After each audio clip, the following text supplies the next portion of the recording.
तपोभूमी नाशिकचा शोध घेत मी आता आलोय धुळेच्या अलीकडे असलेल्या जोडगे येथील महादेव मंदिरात। आपण बघूयात हे मंदिर। नाशिक पासून धुळ्याकडे जाताना मालेगाव पासून अवघ्या 10 किलोमीटरवर आहे ते जोडगे गाव व येथे आहे हे यादवपूर्वकालीन प्राचीन माणकेश्वर मंदिर।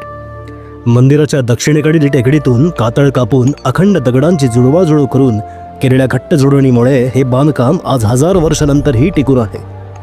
मंदिराचे दगडी खांब, मुखमंडप आणि त्रिदल रचना असे सर्व काही नक्षीकामाने सजलेले आहे। मंदिराच्या समोर चौथऱ्यावर बसलेला हा भव्य व अलंकृत नंदी मंदिराच्या प्राचीन वैभवाची साक्ष देतो।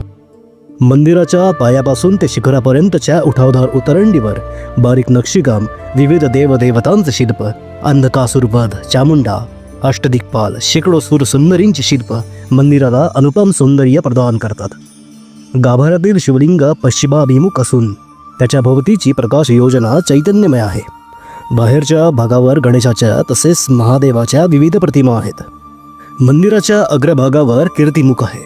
ही राक्षसी भासणारी मुखाकृती वास्तुशास्त्रानुसार केवळ सजावट नसून मंदिराभोवतीची व भक्तांची नकारात्मक ऊर्जा शोषून देवी ऊर्जा पसरवणाऱ्या शिवगणाचं प्रतीक आहे। आपल्याला ही माहिती कशी वाटली हे नक्की सांगा। शेअर करा, सेव्ह करा व फॉलो करायला विसरू नका।